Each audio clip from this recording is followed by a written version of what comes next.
अरबी हकायत है कि एक बादशाह अपनी जवान साला बेटी की शादी को लेकर बहुत फिक्रमंद रहता था। वो बरसों से नेक और इबादत गुजार दामाद की तलाश में था। एक दिन उसने वजीर को बुलाया और उससे कहा, किसी तरह मेरी बेटी के लिए मेरी राह में से एक इबादत गुजार इंसान को तलाश करके मेरे सामने पेश करो।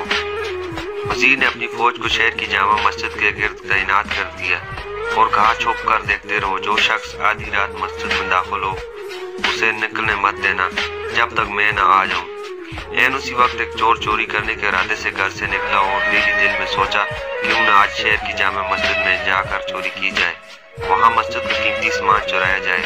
चोर जैसे ही जामा मस्जिद में दाखिल हुआ, मस्जिद की इंतजामिया ने चोर से बेखबर मस्जिद को बाहर से ताला लगाया और अपने घरों को चले गए। फौजी दस्ते ने वजीर को इत्तला दी कि लगता है कोई इबादत गुजार आया है, मगर मस्जिद को ताला लग चुका है। अब सुबह की अजान पर ही मस्जिद खोलेगी तो पता चलेगा कौन है। वजीर जल्दी से मस्जिद पहुंचा और सुबह की अजान का शिद्दत से इंतजार करने लगा ताकि अंदर मौजूद नेक इंसान को बादशाह के सामने हाजिर किया जा सके। दोस्तों, जैसे ही मस्जिद खुली, वजीर दस्ते समेत अंदर दाखिल हुआ। चोर ये देख कर घबरा गया कि आज तो पकड़ा गया और जल्दी से नमाज की नीयत बांध ली। यूं ही सलाम फेरता फौरन खड़ा होकर दोबारा नीयत बांध लेता।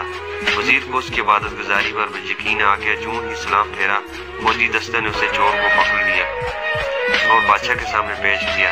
वजीर ने कहा, बादशाह सलामत, ये है आपका मतलूबा शख्स, जिसे मस्जिद से गिरफ्तार किया है। रात भर मस्जिद में इबादत करता रहा। चोर की हालत गैर हो रही है। बादशाह चोर से मुखातब होकर कहने लगा, क्या ख्याल है, अगर मैं अपनी बेटी की शादी तुम्हारे साथ करके तुम्हें अपनी सल्तनत का वली एहद मुकर्रर कर दूं, क्या तुम्हें मंजूर है?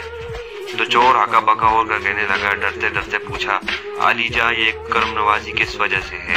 बादशाह ने कहा, तुम इबादत गुजार हो, रात भर मस्जिद में रहे, सुबह अज़ान होने पर बाहर आए। चोर दिल ही दिल में सोचने लगा, ए अल्लाह, मैं चोरी की नीयत से ही सी मगर तेरे घर में गया, दिखावे की नीयत से ही सी नमाज अदा की, बदले में तूने दुनिया मेरे कदमों में डाल दी। अगर मैं सचमुच इबादत गुजार होता और रातों को तहज्जुद पढ़ा करता तो फिर मेरा तेरा नाम क्या होता? वहीं खड़े खड़े नादम होकर तायब हुआ। खुश नसीब है वो लोग जिनका दिल इबादत में लगता है, अपने मालिक के सामने गिड़गिड़ा कर जिक्र करते हैं, आरामदेह बिस्तरों को छोड़कर मुसल्ले पर खड़े होते हैं। क्या मकाम होगा उनका आपके सामने, एक इंसान उसका तस्वर भी नहीं कर सकता। दोस्तों, दुआ है कि अल्लाह पाक हम सबको पक्का सच्चा इबादत गुजार बना दे। आमीन।